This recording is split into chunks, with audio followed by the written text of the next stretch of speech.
Hi friends, welcome to memory course. നമ്മൾ പഠിക്കാൻ പോകുന്നത് ന്യൂയോർക്ക് ഇന്ത്യൻ ഫിലിം ഫെസ്റ്റിവൽ 2023 ആണ്.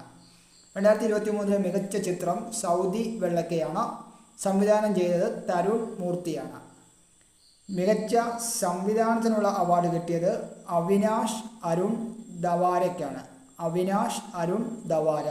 ചിത്രം 3 ഓഫ് അസ്. മികച്ച നടൻ ജയദീപ് ആഗ്ലാവാദാണ്. ചിത്രം 3 ഓഫ് അസ് ആണ്. മികച്ച നടി ഷെഫ ലീഷായാണ്.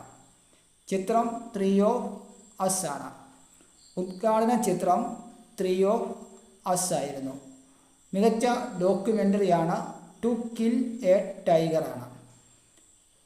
2022 മികച്ച ചിത്രം ഷൂ ബോക്സ് ആയിരുന്നു. മികച്ച നടൻ ജിതേന്ദ്ര ജോഷിയും നടി ശ്രീകല മിത്രയും ആയിരുന്നു.